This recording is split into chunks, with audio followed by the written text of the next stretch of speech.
안녕하십니까. 오늘 한국전쟁이 사회, 경제, 인문학적 의미라고 하는 제목으로 여러분한테 강의를 하게 될 대한대학교 경제학과 임상현 교수입니다. 사실 이게 한국전쟁이라고 하는 말을 쓰는 별로 안 쓰고 6.25라는 말을 쓰죠. 근데 이렇답니다. 이제 전쟁을 이제 이름을 붙이는데 이렇게 시작한 날을 이름으로 쓰는 전쟁이 별로 없답니다. 거의 없답니다. 우리는 지금 당연히 6.25지라고 생각하는데 이렇게 6.25라고 쓰는 게 좀 이상하다는 거죠. 그렇죠, 여러분? 태평양 전쟁이라고 그러죠. 언제 세계 1차 대전, 2차 대전이라고 그러지 무슨 사변 일이지 않지 않습니까? 그리고 공식적으로는 한국 전쟁이라고 하기 때문에 제가 이제 6.25라고 하는 것보다는 한국 전쟁이라고 이렇게 얘기를 해서 이게 다른 이름으로 쓰인다는 걸 여러분한테 알려드리기 위해서 한국 전쟁이라는 말을 조금 의도적으로 썼습니다.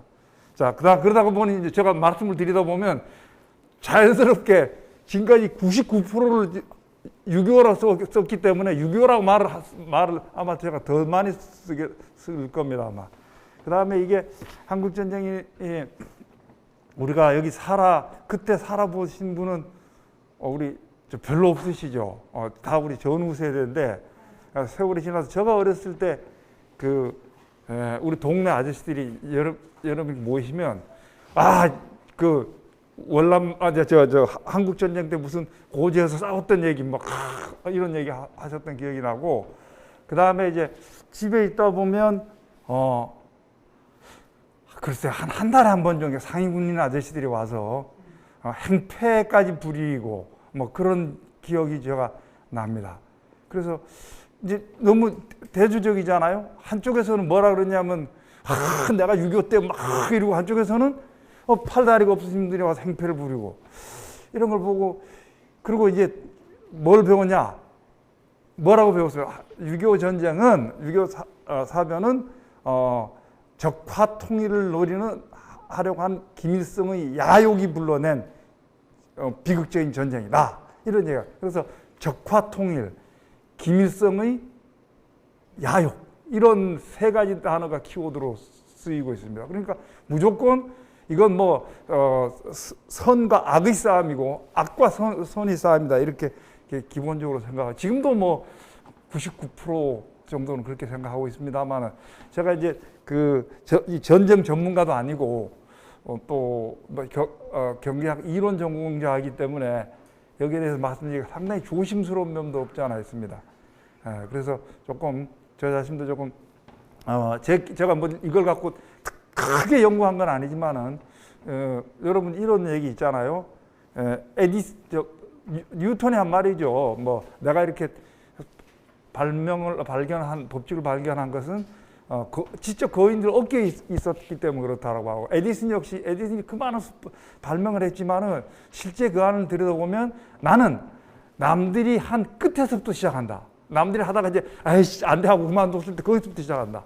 말이 있습니다. 그래서 그 다음에 또 에디슨이 많은 그걸 했지만은 사실은 자기 밑에 있는 직원들, 연구원들이 한 걸 잘 묶어서 자기 이름으로 하고 그랬습니다. 그래서 저도 조금 에디슨하고 뉴턴하고 이렇게 비교를 하는 게 말이 안 됩니다만은 여기저기 있는 것들을 모아가지고 제 나름대로 해석을 해서 여러분한테 전해드릴까 이렇게 생각합니다. 자, 그래서 이걸 하다 보면 어떤 일이 벌어지느냐면요. 보통 말을 많이 하다 보면 결론 부분을 얘기를 못하고 끝나는 경우가 많아요. 그래서 제가 거꾸로 결론부터 먼저 말씀드리고 처음으로 오는 이런 순서를 하려고 합니다. 그래서 여러분 나눠드린 유인물 보시면 9페이지 한국전쟁 후 사회의 변화. 제가 여러분한테 말씀드리려고 하는 목적은 한국전쟁이 어떻게 일어났나 이런 건 우리 다 아니까. 그러니까 이 강의의 초점은 어디에냐면 한국전쟁 이후에 한국 사회의 변화입니다. 그래서 한국 사회의 변화부터 먼저 결론을 9페이지거든요. 말씀드리고 하도록 하겠습니다. 자, 여러분, 첫째, 한국 전쟁이 발생을 하면서 뭐가 나타나냐면 첫째 인적 이동이죠. 인적 이동. 예, 인적 이동이 발생을 해서 이북에서 많은 사람들이 피난을 내려오고 또 우리 남한 내에서도 움직임이 있었고 그렇죠. 그런데 이제 그 해방되고 난 다음에는 북쪽에서 남쪽으로 내려올 때 주로 서북 사람들이 많이 내려왔습니다. 그런데 한국 전쟁이 끝나고 나서부터는 어디 사람들이 상대적으로 더 많이 왔냐면 함경도 사람들이 더 많이 왔습니다. 상대적으로. 그래서 여러분 그래서 인적 이동이 문재인 대통령, 임진 대통령 부모님들이 이때 내려오신 거 우리 다 알고 있지 않습니까? 그렇죠, 여러분? 그 다음에 임길순 씨가 누굽니까, 여러분? 예? 몰라야 제가 강의하는 그게 있죠. 여러분, 약간 알아도 모른다고 하세요. 임길순 씨는 누구냐면 성심당 성심당 빵집 처음에 창업자입니다. 그러니까 이렇게 말씀드리면 한국 전쟁이 없었으면 우리 성심당 빵집 빵 못 먹는 거야 지금. 그죠? 그런 가설이 이게 성립이 되죠.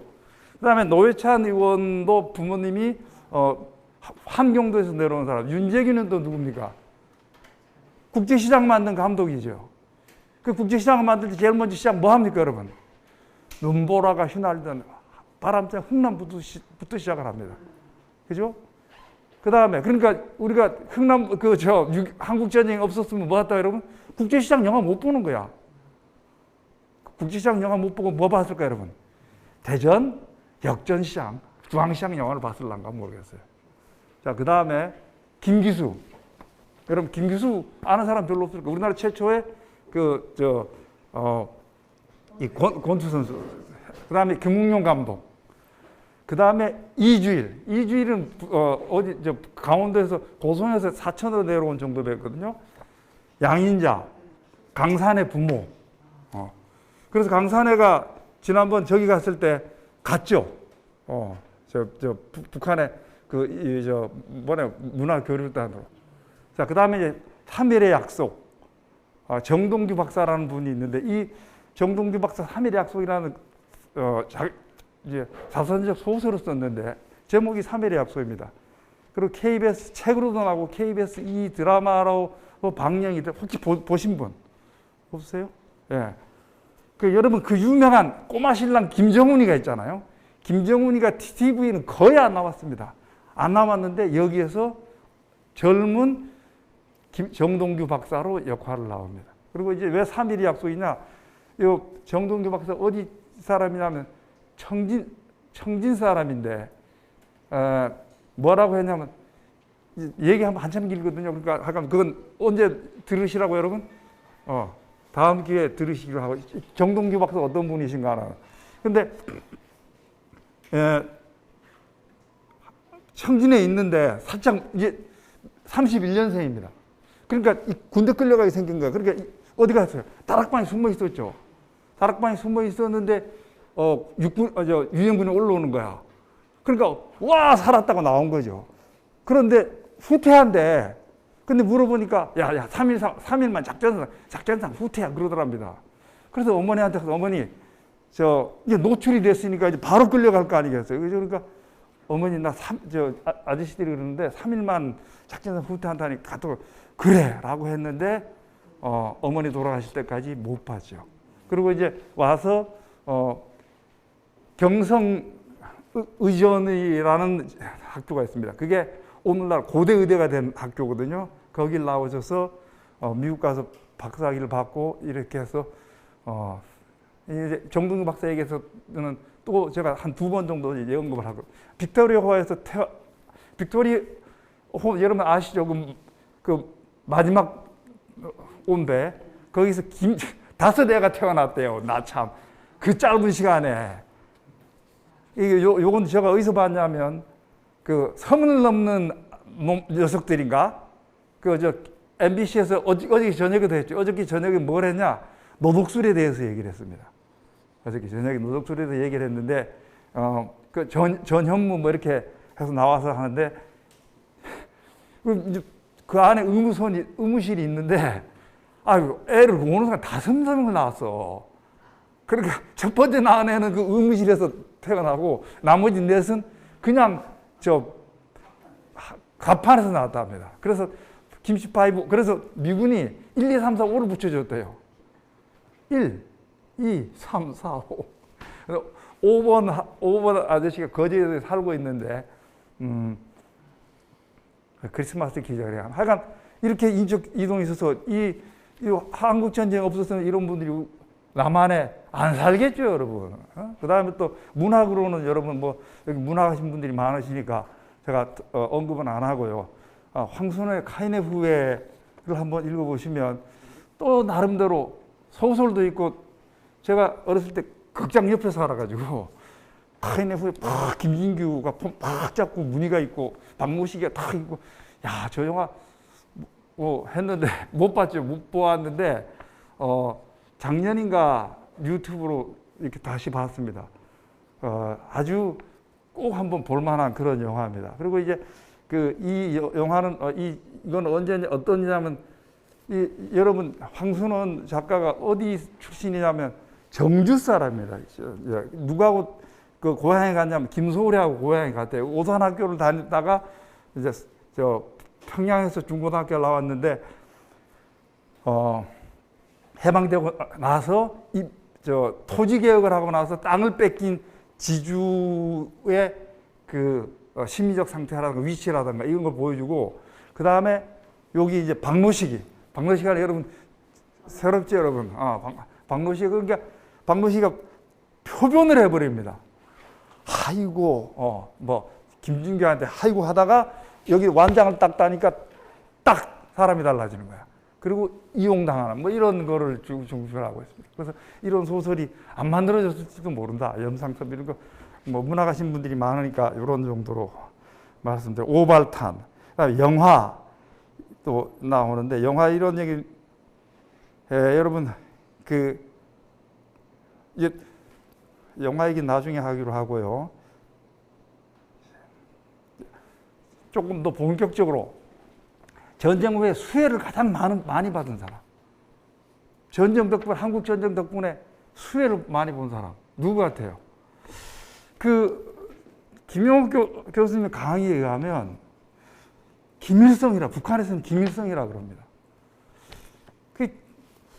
제가 어렸을 때 우리가 지금 생각을 해보면 김일성이가 적화 야욕으로 전쟁을 일으켰는데 적화를 못 시켰잖아요. 실패잖아요. 그렇죠, 여러분? 그러면 제 생각엔 책임을 김일성이가 져야 되는데, 김일성이가 뭐 했다고, 여러분? 가장 혜택을 많이 본 사람이라고 김용옥 교수가 그러세요. 이게 지금 전쟁의 성격이 우리가 생각하는 거하고 좀 다르지 않을까, 이런 생각도 그때 조금씩 해봤습니다. 그 다음에 남한에서는 누가 혜택을 많이 받냐? 이승만 혹은 박정희입니다. 세상에 여러분, 이렇게 3일 만에 거짓말하고 부산으로 갔던 이승만 대통령이 올라와가지고 다시 수복하고 나서 어떡합니까, 여러분? 북한에, 저기 있으면서, 부산에 있으면서 여러 정치 파동을 일으키면서 자기 개헌까지 2번인가 하거든요, 부산에서. 그렇게 하고 또 올라와서 또 6년간 5년간 대통령을 지낸다는 건, 이건 상식적으로 생각하면 있을 수 없는 일이라고 생각합니다. 선조하고 우리가 비교도 하고 그러는데, 어떤 사람은 이런 말을 하죠. 조선이 임진왜란한테 망했어야 된다. 그런 얘기를 선조를 전쟁 책임을 물어서 이걸 했어야 된다고, 그런 논리로 본다면 이승만이 최고 수혜자가 된다는 건 말이 안 되는 것 같은데 이런 얘기를 합니다. 근데 또 박정희라고 얘기를 해요. 그럴까? 제가 생각한 데는 두 사람 중에 한 사람을 고르라면 저는 박정희를 고르고 싶습니다. 여러분, 이제 여기, 그래서 한참 얘기가 이제 중요하고도 길어지는데 박정희 17년생에 79년에 여러분 사람이 전쟁 끝나고 나면 여러분 최고 중심되는 세력이 나타납니다. 어디겠어요, 여러분? 교육자? 군인입니다, 군인. 그리고 60만 대군이 만들어지잖아요. 그럼 60만 대군이 만들면 어떻게 됩니까, 여러분? 군인들이 좀 과장되게 말하면 하룻밤 자고 나면 별 달아요. 과장됩니다, 여러분. 정일권, 백선엽 다 하룻밤 너무했고 별을 달거든요. 그래, 여러분, 그런데 이게 커지는데 여기서 힘을 리더가 되려고 그러면 뭐가 있어요? 사람 사는데 뭐가 제일 중요합니까? 지연, 혈연, 학연이 중요하죠. 여러분, 일본 사람들이 우리나라에 사관학교를 안 만들었어요. 여러분, 우리나라 군인들 중에 여러분 일본 육사 출신이 있어도 대한민국 육사 출신은 언제부터 정상적으로 돌아갔냐면 전두환 육사 11기부터 정상이고 그 이전에는 정상적인 오늘날 같은 이런 육사가 아닙니다, 여러분. 박정희도 역시 육사 2기로 돼 있는데 박정희는 만주군관학교 2년, 일본 육사 2년, 4년.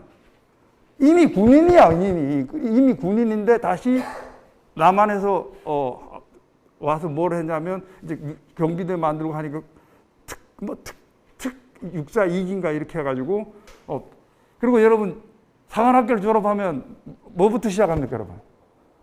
소위, 소위부터 시작하는데 이분들은 뭐부터 시작했을까요, 여러분? 중위 대위부터 시작하고 중위 대위부터 시켜줘야 되지 않겠습니까, 여러분? 그죠? 다 어디서 했다고, 여러분? 전쟁 소위 달고 이미 전쟁까지 다 했던 사람들이니까. 자, 그런데 그러니까 이 지연에 있어서 여러분 그러니까 일본 육사를 그 다음에 안 보내줍니다, 여러분. 그 다음에 만주에 이제 우리 한반도에는 안 만들어줬고 31년에 만주 사변 이후에 어디다 만들었냐면 봉천에 만들었거든요. 그 다음에 신경에 만들고. 그러니까 우리나라 사람 젊은이들이 어디를 가느냐면 거기를 가죠. 2년짜리. 그러니까 상식적으로 생각하는데 우리 남한 북한은 남한 사람이 더 많이 갔겠습니까? 북한 사람이 더 많이 갔겠습니까? 북한 사람이 더 많이 가죠. 여러분 만약 부산에서 봉천까지 가려면 여러분 모르겠어요. 나 기차를 안 타봐서 그런지 기차를 타고 부산에서 서울까지 몇 시간 가지 18시간 걸렸다 그러거든요. 자, 그거 타고 다시 신의주까지 그게 450km입니다, 여러분. 또 18시간. 또 거기서 또 봉천까지 여러분 아마 한 20시간 가요. 그 엄두가 안 날 거예요. 그런데 정일권 같은 사람. 정일권이가 여러분 누구냐면 나중에 이제 박정희 때 국무총리도 하고 저는 어렸을 때 국무총리는 대통령은 박정희만 하고 국무총리는 정일권만 하는 건 줄 알았어요. 그다음에 그다음에 대법원장은 민복희 씨만 하는 줄 알았더니 그런데 정일권 같은 사람들은 윤동주하고 문동환하고 다 중학교 동창 그렇거든요. 좀 과장되면 바로 저 너머에 군관학교가 있죠. 그래서 만주 군관학교 출신들이 우리 광복대 이 사람들 중에 대부분이 총뿌리를 어디다 대냐? 그건 여러분들 상상이 몇 개겠습니다. 뭐 일본 군이니까 총뿌리를 어디다 대겠어요? 하늘에는 쏘지 않고 미국하고 너무 멀고 그죠? 그러니까 중국군한테 주로 총뿌리를 댔을 때 그 중국군 안에는 우리나라 광복군도 독립운동을 했던 사람도 있고 뭐 이렇게 그쯤만 말씀드리겠습니다. 자, 그래서 지연으로 볼 때 만주군관학교 출신 중에 남한 사람이 적다. 그죠? 그 다음에 또 혈연으로, 그 다음에 학연은 만주군관학교 출신. 그 다음에 일본 육사까지 나왔어요. 그 다음에 다시 뭐 했어요, 여러분? 한국 육사. 다시 교관을 합니다. 박정희가. 그러니까 인맥이 상당히 넓죠. 정일권이나 백선엽에 비해서, 장도영에 비해서 훨씬 더 장도영 예를 들어 여러분 5.16 때 앞에 박정희 중장이고 박정희는 소장이고 중장이었거든요. 이렇게 앞으로 올려놨는데 장도영이가 어디 사람이냐면 의주 사람입니다. 우리 세체 고문부 신의 동기 동창입니다, 여러분. 그러니까 이게 이북 사람이니까 내려오면 일단 뭐가 안 돼요, 여러분? 학연이 학연이 안 돼. 그다음에 지연이 안 돼, 그죠? 38 따라지라고 그때 그렇게 불렀답니다. 그다음에 혈연에 있어서 여러분, 박정희는 누구를 가지고 있냐? 김종필이 가지죠. 김종필은 8기거든요. 8기인데 워낙 많이 뽑았어요. 그때 막 당시 급하니까. 그리고 여러분 이렇게 지내보면 우리 학교 다닐 때 삼수에 들어온 형이 있잖아요. 형. 삼수에 들어온 형이 있잖아요. 그래서 다 안녕하십니까. 벌써 수염도 기르고, 이렇게 보면 저 형 같은데 저는 뭐 이렇게 하다 보니까 작년에 떨어지고 재작년에. 그 다음 우리가 어떻게 합니까? 형 이렇게 모시잖아요. 그죠? 세월이 지나면 이 형이 2년 선배들하고 야자 놓고 이게 인맥이 넓어집니다. 여러분. 의외로. 여러분 그런 거 경험해 보셨을 겁니다. 늦게 들어온 사람이 뭐 한다고 여러분? 나중에 1, 2년이 세월이 지나면 그게 문제가 되지 않고 오히려 그 인적 재산이 되는 경우도 없잖아요. 박정희가 이 동기들 중에 가장 늦게 들어갑니다. 왜? 사관학교 선생을 하다가 가거든요. 그래서 사관학교는 뭐가 굉장히 중요하냐? 입학할 때 나이입니다. 여러분, 우리 대전대학 사람 뽑을 때, 학생 뽑을 때 몇 세 이상 하고, 뭐 수능 하고, 그 다음에 또 뭐 이렇게 있죠. 나이 제한이 없죠. 사관학교는 있습니다. 왜? 4학년하고 1학년하고 4년 정도, 3년 정도 나이 차이가 나야 이게 위계 질서가 되죠. 그래서 사관학교는 나이별로 딱딱 자릅니다. 그러니까 박정희가 뭐 했다고 여러분? 이거에서 군대 가려고 그러니까 만주군관학교 가려고 하니까 안 돼요가 되죠. 그러니까 혈서를 씁니다. 그래서 그 혈서가 남아있죠, 지금. 여러분, 보셨을 거예요, 여러분. 그리고, 이 조선반대 훈도가 이거, 온다고 해가지고, 뽑아줘서 가서, 박정희가 왜 그렇게 가게 됐냐 한 얘기를 또 하면 한참 긴데, 추측한데, 여러 가지 본인한테 불리한 일만 발생하는 거야. 이게 돌파구로 탁 뚫어내서 글로 혈서 쓰고 가서 이제 공부를 열심히 하죠. 그래서 우수한 성적으로 졸업하니까 어디를 보내줍니까? 일본 육사를 보내주거든요. 또 일본 육사가 또 우수한 성적으로 나와서 어디에 가느냐면 관동군의 소속으로서 열하일기 그쪽 동네에 가서 복무를 했다 그럽니다, 여러분. 자, 그렇게 하니까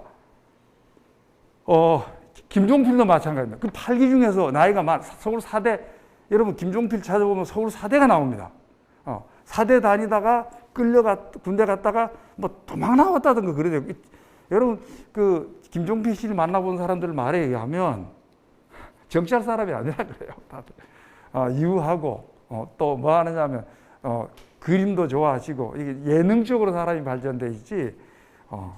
그러니까 아마 8기 중에서도 나이도 있고 실력도 있고 그러다 보니까 리더로서 어느 정도 이 자질이 있고 하니까 그런데 박정희하고 김종필은 뭐냐면 조카 사이거든요. 그러니까 김종필의 장인이 누구냐면 박상희 씨인데 이 박상희 씨는 박정희가 가장 존경했던 형이죠. 형인데 이 형은 박정희하고 띠동갑인가 그렇습니다. 그러니까 1905년생쯤 되는데 이 박상희를 한번 찾아보면 여러분 독립운동가라고도 나오고요. 그 다음에 구미에서 동아일보 지국장도 하고 이렇게 하면서 나름대로 좋은 평을 받는 약간 사회주의적으로 전도된 그런 인물인 것 같아요. 근데 40년 9월인가 대구에서 쌀폭동이 나는데 거기 중재 역할을 나왔다가 이제 이쪽 파동 일으킨 사람하고 이쪽에 경찰하고 중재 역할을 나왔다가 5인에 이어서 막 사망하고 맙니다. 그러니까 이 박상이라는 분은 상당히 가장 또 박정희가 존경했던 그런 인물이고, 또 제가 사학자는 아닙니다만 여러 이렇게 평을 보면 상당히 훌륭했던 그런 분 같아요. 그러니까 이제 김종필이 같은 그런 좋은 사이라고 해야 될까요? 이렇게 해서 조카 사이가 되는데, 나이는 몇 살 차이냐면 10살 차이밖에 안 납니다. 박정희 17년생이고 김종필 씨가 27년생인가? 뭐 10살밖에 안 됩니다. 그리고 이제 사관학교 이제 군련에 같이 이렇게 있고 하니까 힘을 받죠. 큰 도움이 되죠. 그래서 그러니까 박정희가 대한민국 군인 중에서 가장 위에 있었다. 여러분 아마 동의하실 거예요. 학연, 가장, 혈연 역시 이 세 가지를 다 가지고.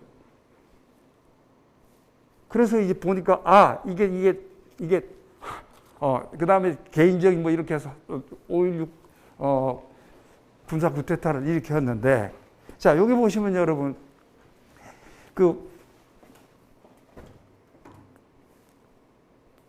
박정희가 여러분 여순 반론 사건에 직접 관여는 안 했습니다만은 이제 형이 이제 46년에 죽고 동생 이제 조카들을 누가 다 뒤에서 도와줬냐면 다 누가 도와줬겠어요, 여러분? 형 친구들이 도와주지 않겠어요? 형 친구는 다 뭐다, 여러분? 사회주의자. 당연히. 그러죠? 그러니까 어떻게 하겠어요, 여러분? 여기다 사인을 하죠. 그래서 남노당에 가입을 합니다. 근데 이제 여순 사건이 발생하고 난 다음에 이게 국내에 있는 좌익 문제다. 이거 싹 손을 치자. 이렇게 해서 보니까 박정희라는 인물이 있는 거죠. 그래서 사형을 땅땅땅 언도를 했는데 그 담당자가 누구냐면 마지막 심사 담당자가 백선엽이었다 그래요. 백선엽한테 만나서 이제 제가 김용옥 교수님 강의를 들은 떨구면서 나 한번 선처해 주게나 이렇게 얘기를 하더랍니다. 백선엽이가 그걸 듣는 순간 벗어날 수가 없다. 너무 하는 말이 진솔하다 진짜. 그렇게 해서 그리고 제 생각에는 박정희 좀 억울하다는 면도 없지 않아요. 특별히 가서 한 것도 없고 그냥 지하 조직 정도 있는 거니까. 그렇게 해서 그 대신 뭐 하냐면 남노당 조직을 풀어주고 빠져나와. 그러고는 뭐 하느냐면 그러니까 그대로 군인의 이거 계급장을 달게 하겠어요, 못 하겠어요? 못 하죠. 그래서 어디 나왔냐면 옷을 벗고 나와가지고 육군본부 정보국에 저쪽 구석에 테이블 하나 놓고 이쪽에 군인이고 경상도 군인이고 자기네끼리 돈 모아가지고 월급을 주는 이런 처지에 놓여 있습니다. 이해 가시죠, 여러분? 그런데 한국전쟁이 난 거예요. 그러니까 어떻게 할까요, 여러분? 군인 한 명이 급하죠. 그래서 박정희를 그러면 이거 다시 복직을 시킬 거냐 안 거냐 이걸 회의를 했을 거 아니겠습니까? 그 회의를 한 것이 어떻게 된지는 저는 잘 모르겠는데 제가 MBC에서 한 제1공화국 짜잔 제5공화국까지가 한 1공화국이 한 40개 정도 되거든요. 이걸 제가 5공화국까지 다 봤습니다. 한 200개를 본 거죠. 그런데 물론 다 봤다는 건 약간 과장이고 어떻게 다 보겠습니까, 여러분? 중간에 빼뜨린 게 있는데 박정희 복직하는 장면을 봤어요. 그렇게 아마 했을 거라고 보는데 우리 지금 당장 지금 군인 한 사람이 필요하니까 우리 복직시킨다 하니까 얼쏘! 이렇게 됐겠어요? 아니라 그러죠. 좌익 이게 있어서 이거 안 된다. 그러니까 이제 이쪽에서 뭐라 했습니까? 그건 과거 얘기고 이것도 했고 또 적극적으로 협조하고 했으니까 복직을 시키자 이렇게 해서 복직이 됩니다. 한국 전쟁 때문에 다시 계급장을 다니다. 계급장을 다는데 다른 사람 이게 여러분 전쟁 나면 모르겠어요. 전쟁 나면 이런 얘기하면 좀 조심스러운데 전쟁 나면 제일 피해자가 약한 사람들이 하고요. 그다음에 총알 1등병 군인 오히려 장성들은 뒤에서 전쟁 끝나고 나면 여러분 이거 합니다. 훈장 달고 이래요, 여러분. 그 일선에서 하는 훈장 다는 사람도 꽤 많습니다만은 6.25 때 박정희는 후방으로 대구에 자기 또래 다른 사람들은 다 어떻게 한다 여러분? 정일곤 2개, 3개 달고 누구 합니까 여러분? 백선엽 누가 합니까 여러분? 아이젠하워 왔을 때 만나고 이러는데 박정희는 정일곤이하고 동갑이거든요 여러분. 박정희 어디가 있다 여러분? 대구에 있습니다. 대구에 보내겠죠. 우리가 육군. 그래서 유경수를 만나서 52년에 박근혜 전 대통령을 낳았습니다. 이게 한번 생각을 한번 해보세요. 전쟁 때 국민이 박정희 전 대통령이랑 사생활에 대한 얘기가 아니고 사생활이죠. 근데 그 이전에 구조적으로 보면 박정희라고 하는 군인을 전방에 내놓을 수가 없죠. 그렇죠, 여러분. 지금까지 얘기를 들어보면. 그죠? 그러니까 후방에 놓으니까, 저 옥천소 부잣집 딸, 유경수 여사하고 결혼이 가능하죠. 자, 그러니까 한국전쟁 나고 나서 한국전쟁 없었으면 어떡한다고 여러분? 박정희가 계급장을 못 달죠. 다시 복직이 안 됐을지 모르겠어요. 그죠, 여러분? 자, 그러니까 김영옥 교수님이 하신 말씀이 박정희가 최고 수혜자라고 하는데 저도 동의를 합니다. 그렇게 해서 이제 박정희가 우리 역사에 아주 중요한 인물로 등장을 하는데, 자, 우선 이제 그 다음에 그 얘기는 나중에 하기로 하고 경제 문제를 한번 해요. 여러분, 적산이에요. 적산인 게 이제 적의 재산입니다. 그러니까 미군이 이제 적산이라고 썼거든요. 그러니까 이제 그대로 적산이라고 번역을 해서 하는데, 가장 적산이 많이 있던 데는 어디겠어요, 여러분? 경상남도죠, 당연히. 그렇지 않겠어요, 여러분? 충청도에 대전에 약간 좀 있고, 다른 데는 없어요. 장항에 재련소 빼놓고는. 없어요, 여러분. 여러분 동의하실 겁니다, 여러분. 그죠? 그 다음에 전라남북도에는 뭐 있겠어요, 여러분? 전라남북도는. 미국에 관련되는 이런 그 약간의 공장이 있지, 제대로 된 공업시설은 부산과 경상남도에 가장 몰려 있습니다. 여러분 아마 다 동의하실 거예요. 그런데 이게 해방되고 나서 이걸 컨트롤을 하는데 아무래도 경영을 일본 사람들이 주도를 했기 때문에 우리가 제대로 못 하고 이제 제대로 잘 안 돌아가고 있는데 뭐가 나타나냐면, 여러분 한국 전쟁이 나면서 피난민이 어디로 갔어요, 여러분? 예? 대구, 부산으로 왔잖아요. 예, 내려오니까 여러분 사람이 많아진다는 건 뭐냐면 경제학 용어로 말하면 수요의 증가입니다. 수요의 증가. 공급이 있는데 수요의 증가하니까 만들면 어떻게 하면 팔리게 되는 거죠. 그러니까 경상남도와 부산에 있던 그 전에 자본가들이 뭘 만났어요? 물 만난다는 거 아닙니까? 예? 물 만나죠. 그런데 이제 피난 오는 사람들도 뭐 하겠어요, 여러분? 냄비뚜껑 들고 오기 바빴기 때문에 돈이 없는데, 하여간 그래도 구매력을 만들어준 게 미군의 원조물자와 미군의 군수품. 그게 하늘에 뚝 떨어지는 거죠. 우리끼리 만들어낸 게 뚝 떨어져서 이게 어디로 분산이 됩니까, 여러분? 일단 노역자부터 시작을 해서 건설. 정주영이한테도 상당히 많이 갑니다. 그 얘기 좀 이따 하게요. 하면서 뭐 되냐면 수요가 만들어지니까 공장이 돌아가죠. 그래서 삼성, 여러분 고향이 어디입니까? 이병철 씨 고향이 어디입니까, 여러분? 경상남도 진영이죠. 그 다음에 그 지수초등학교를 나왔는데, 지수초등학교 출신 우리나라 재벌이 누구냐면 LG. 이거 다 써놨습니다. 이거 써놨나? 보시면 자, 이병철, 그 다음에 구인회, 그 다음에 허씨들, 후씨들하고 허씨들하고 LG를 만들었죠. 그 다음에 조홍재 씨는 그 효성인데 이병철 씨의 형의 친구입니다. 아니 세상에 같은 초등학교 초등학교에서 우리나라를 좌지우지하는 재벌이 4명이 나왔습니다, 여러분. 이게 뭐 때문에 가능하다고 여러분? 이분들의 철저한 기업가 정신 또 동일하지만은 제가 볼 때는 유교가 만들어낸 그들한테 간 플러스입니다. 그 플러스를 자기네들이 잘 활용한 거죠. 아니 저한테 여기 제가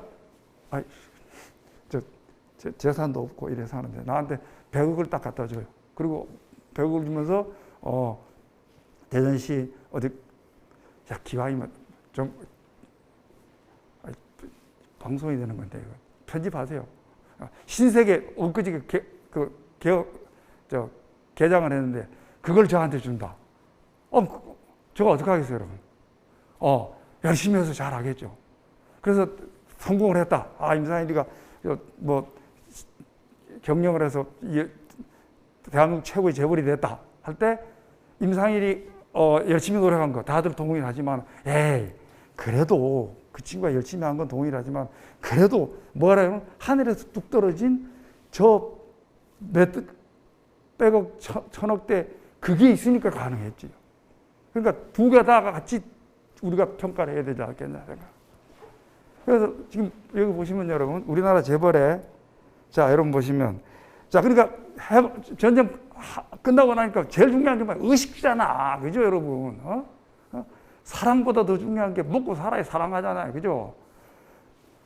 의식주는 전부 이거 제일모직 국제, 여러분 비록 국제가 망했지만은 국제. 양정모 씨가 어디 사람이냐면 부산 사람이죠, 그죠? 그다음에 럭키, 칫솔 치약 이런 거 만들어서 그다음에 이제 뭐로 전환하냐면 라디오 만들고 이렇게 해가지고 오늘날 LG가 만들어지고 그다음에 식은 제일제당, 밀가루, 그다음에 이제 정경 씨가 어디로 피난을 내려왔냐면 이제 내려왔는데 정경 씨가 곧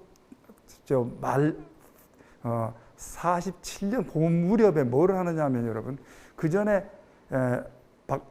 정경 씨가 쌀 배달하고 쌀 이것도 하고 그다음에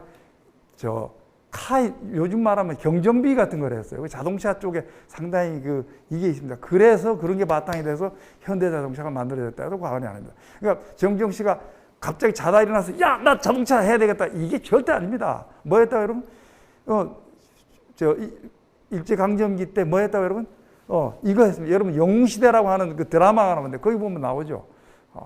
그런데 나름대로 이게 토건을 해야 되겠다는 생각. 토건은 본인 경험이 있습니다, 여러분. 이걸 했습니다, 여러분. 고대 가면 오른쪽에 대학원 건물이 있는데, 그 옛날 중앙 30주년 기념관으로 우리도 대전대학도 30주년 기념관 멋있게 하나 짓자는 기념관으로 지을 때 거기서 돌을 날랐습니다. 그러니까 토목에 대해서 이 나름대로 이게 있어요. 그래서 보니까 자서전에 이렇게 써 있습니다. 자기는 관공서에 가서 요즘 말하면 받으면 1,000만 원, 2천만 원 받는데, 토건하는 친구들은 억대를 받아가는 거야. 내가 토건 못하는 것도 아니고, 뭐로 말을 갈아타요? 토건으로 말을 갈아타죠. 토건으로 말을 갈아탄 다음에, 이따 한국전쟁이 나니까 어디로 와요? 부산으로 왔는데, 부산에서 뭐가 필요하겠어요, 여러분? 미군들이 유엔군이 들어오니까 막사가 필요하잖아. 이 막사 짓는 걸 정주영이가 합니다. 다른 사람 이게 써 있는 사람들이 한 달 내에 10개 만들어내라 하면 자기는 한 달에 몇 개 만들면 20개 만들어내는 거야. 제대로. 동생 세영 씨의 자서전에 보면 그때 약간 연합대학이라는 거 들어보세요. 거기 다니면서 약간, 하여간 도와주느냐고 밤잠도 못 자고 그렇게 했다 그래요. 그래서 거기서 뭐 하느냐면 딱 토건업의 큰 파운데이션을 만들죠. 그리고 그 유명한 일화가 있죠. 아이젠하워가 52년 1월에 오거든요. 그때 대통령 당선자 신분으로. 그래서 미국 대통령 중에 지금 뭐 45대인가 중에 우리나라 최초로 온 대통령은 아이젠하워고, 아이젠하워는 그렇게 두 번 오고 대통령이 되고 나서 오고 대통령 돼서 오고 대통령 당선자 입장으로 오고 그리고 또 본인이 뭡니까 여러분? 군인 출신이니까 어디 가느냐 하면 전쟁터도 야전도 이렇게 돌아봅니다. 돌아보는데 그러다가 어디 오겠어요 여러분? 부산에 유엔군 그 묘지에 왔잖아요. 그죠? 그럴 때 아이젠하워 왔는데 너무 1월 달에 왔는데 황망하잖아요. 그죠? 황량하잖아. 그 유명한 일화가 있죠. 정청 회장이 고향에 보리밭을 생각한 거예요. 보리를 거기다 심어. 그러니까 누구야 아이젠하워가 아주 흡족해했답니다. 그러면서 하는 말이 자수전 손을 대는 것마다 다 뭐라고 여러분? 미군 관급공사는 전부 다 내 것이었다는 이런 표현을 써요. 그래서 크게 파운데이션. 그래서 보시면 여러분 지금 삼성, LG, GS, 효성, 국제, 현대 전부 경상남도에서 바탕을 둔 재벌들. 이게 과연 우연일까? 한국전쟁이 만약 부산 쪽으로 안 가고 목포 쪽으로 갔으면 달라졌지 않을까? 이런 생각도 해봅니다. 그죠?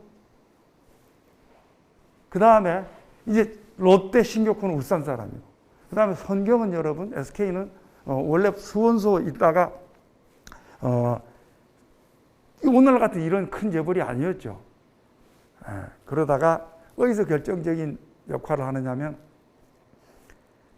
다들 그 이동통신까지 간 걸 생각하는데 그 이전에 사실은 여러분 유공입니다. 유공. 석유공사가 얼마나 커요. 그때는 뭐 완전히 독점이다. 시장 점유율이 70, 80% 된 호남정유, 칼텍스가 한 30% 가지고 있나? 그랬거든요. 그런데 이걸 인수를 받았죠. 유공이 어디 있어요, 여러분? 울산에 안 있습니까? 그러니까 오늘날 우리나라 지금 재벌은 전부 경남에 바탕을 두고 있다. 그리고 이제 여기서 파생된 재벌이 여러분, 뭐 현대, 야산, 현대차, 현대중공업, 현대해상, KCC, 신세계, CJ, 보강, 중앙일보, 신라, 호텔신라 등등등등. 오늘날 대한민국의 지배 자본 구조의 형태는 한국 전쟁이 만들어 놓은 하나의 결과물이다 이렇게 얘기를 하죠. 정치로 와서 보면 아까 박정희에 대해서 쭉 얘기를 했어요. 아까 지연 혈연 학연이죠. 나머지 사람 한번 보세요.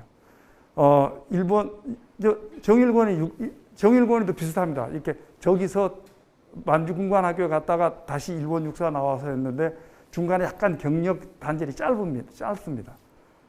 박정희는 입대도 늦었고 경력 단절이 2번 있었어요. 그런데 이 경력 단절이 2번 있었는데 6.25가 그걸 다시 너무너무. 그다음에 장도영 보시면 여러분 이게 불과 짧은 나이 사이가 몇 살 안 되는데 이게 단순히 영광급과 장성급이 아니고요. 단순히 아니고 이게 차원이. 여러분 군대에서 제일 문제가 뭡니까 여러분? 진급입니다. 진급. 그리고 계급 정년제에서 딱딱딱 이거 하잖아요. 그런데 이 당시 김종필 24년생이에요. 24. 김종필 여기 누구야? 장도영하고 불과 3년 사이인데 계급은 뭐 여러분? 어떻게 중위하고 별 2개 하고 갔습니까 여러분? 그죠? 이런 차이가 나니까 이 군대 내에서 무슨 얘기했어요 여러분? 이게 뭔가 문제가 있다 이게. 그리고 뭐 합니까 여러분? 숙군을 해야 돼. 군대를 좀 줄여야 돼. 전쟁 끝나고 나요. 그러니까 뭐 하겠어요, 여러분?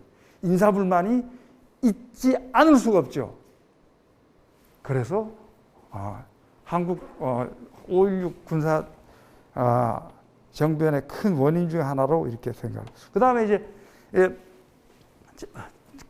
전쟁 끝나고 난 다음에 사람이 많이 사니까 명문고등학교들이 생기죠.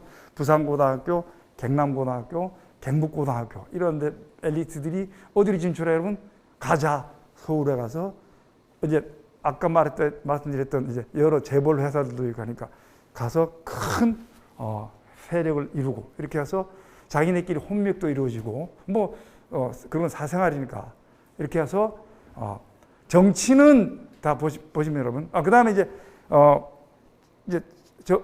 박정희가 이제 18년 동안 이걸 하면서 육사 11기가 있는 근데 31년생들이거든요. 그러니까 보면 경력을 보면 여러분 전두환과 전두환 전 대통령, 노태우 전 대통령이 학도병을 잠깐 한 것 같아요. 그 위키피디아나 이런 데를 보면 했다가 51년 1월인가에 정식으로 육군사관학교를 모집합니다. 진해에서. 그러니까 뭐 하겠어요, 여러분? 일로. 그리고 여러분 태극기 휘날림면을 보면 징집을 어디서 많이 하는 줄 아세요, 여러분?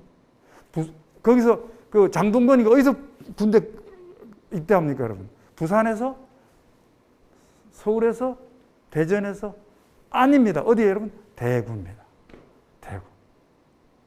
그러니까 대구에 있던 그 곧또래들 30년생 남짓 그런 사람들이 군대 가고 거기서 경북고등 출신 이런 사람들이 사관학교로 들어왔는데 이게 11기가 되고 야 우리가 이래 고향 이렇게 떠나서 우리 사관학교 다니고 하니까 우리 향후에 하나 만들자. 향후에 하나 만들어서 친하게 지내고 형제처럼. 우리 경북고등 출신들이 있는데 저쪽에 보니까 누가 있어요, 여러분? 대구공고 출신이 하나 있거든요. 근데 경북고등학교 출신과 대구공고를 연결해 시킨 인물이 누구냐면 노태우입니다. 노태우는 입학은 대구공고로 입학을 했다가 졸업은 경북고등학교로. 전두환이라고 저 친구 친구다 이렇게 해가지고 모여서 만들어진 게 뭐라고 여러분? 하나예요. 이게 야 우리끼리 하지 말고 뭐 한다 여러분? 좀 폭을 좀 넓히자. 그래. 그래서 17기인가 14기인가 저기 박준병이 쪼막쪼막한 이 친구도 있고 하니까 늦차 이라서 넓어지면서 큰 하나의 세력이 돼서 박정희 죽고 난 다음에 12.12가 일어나는 게 바로 그 근본 뿌리를 보면 바로 여기에 다 연결된다고 볼 수가 있어요. 그리고 이제 11기가 20년쯤 지나니까 이제 요걸 달잖아요. 뭘 달아요? 내가 4개를 움직이는데 4개가 아니고 뭐를 하겠어요? 준장을 달잖아요. 준장을 다를 때 4명이 달았답니다. 누구 달았을까요, 여러분? 입학 성적은 전두환 전 대통령이 거의 꼴찌고 예비 합격자여서 들어갔다는데 그 4명 안에 들어가고요. 김복동, 그 다음에 손영길인가 하는 분이고, 그 다음에 최문가 하는 분인데, 최문가 하는 분은 내가 이걸 모르겠어요. 출신 지방은 모르는데, 세 사람이 전부 어디 출신? 경상북도 출신. 당연히 그렇게 되겠죠. 왜? 경상북도 출신 젊은이들이 가장 많이 엘리트들이 입대를 했습니다. 그래서 이게 우리나라 지금 박정희 때부터 시작을 하면 30 몇 년입니까, 여러분? 60년인가? 1961년 5월 16일부터 시작해서 지금 2021년 오늘이 8월 30일까지 약 60년 동안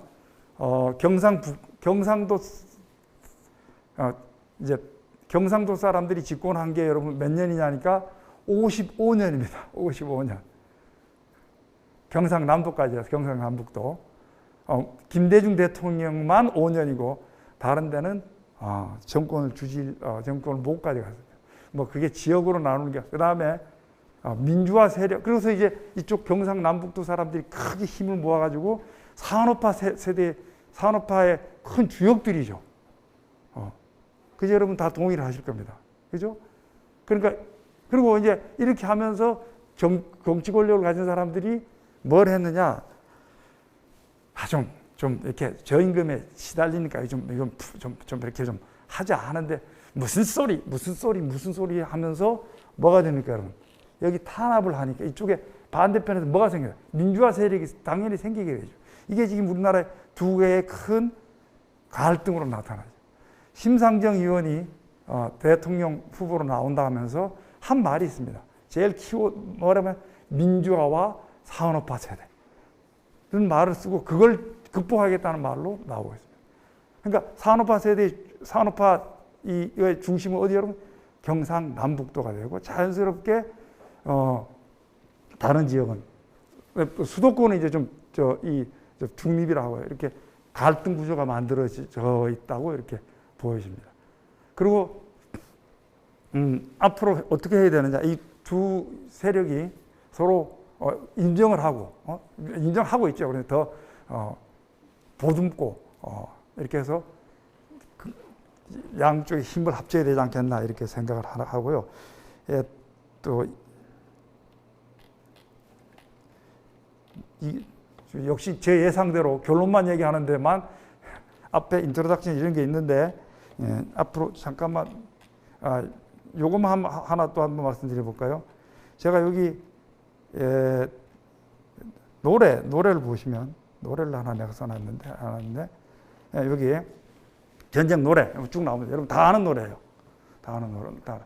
비목이라고 하는 노래를 잠깐 소개시키면 여러분 아마 많이 들어보셨을 거예요. 한명희 작사, 장일남 작곡인데 한명희 씨는 서울음대 작곡가 출신인가 그렇습니다. 그리고 아우르트시 1기인가 2기인가 그래요. 그래가지고 어디 갔냐면 민통선에 근무하는데 민통선에 보니까 비목이 그렇게 많아요. 가묘. 이게 언제 만들어지는 걸까요, 여러분? 예? 한국전쟁 때 동료가 죽으니까 거기다가 이렇게 하고 울면서 그 동료는 죽으면서 뭐라고 했겠어요, 여러분? 내 동생을 부탁해. 오인의 해병, 돌아오지 않는 해병. 그러나 뭐 합니까, 여러분? 만들어요. 그게 그렇게 많더래요. 그래서 이 비목이라는 노래가 만들어져요. 한국전쟁이 없었으면 안 만들어졌을 노래도. 그 다음에 여러분, 그 겨울에 그 찻집, 킬리만자로에 보면 타타타. 이게 무슨 한국전쟁하고 관계는 있겠냐고 생각하겠지만 한국전쟁하고 관계 있습니다, 여러분. 그 겨울 그 찻집 누가 불렀죠? 예? 조용필이 불렀죠, 여러분. 한번 불러보실래? 킬리만자로의 표범. 이것도 조용필이 타타타는 김국환 씨가 불렀는데 이 주제하고 전혀 관계없는 것 같지만 여러분 그 겨울에 그 찻집 작사자가 누구냐면 작사자가 여러분 작사자 아시는 분 모르시죠? 예, 여기 이 안에 답이 있습니다. 이주일? 이게 아니고 양인자. 양인자 씨는 어디가 고향이냐면 함경도가 고향입니다. 다시 비슷하게 이때 내려와 가지고 부산에서 학교를 다니고 시인이시죠.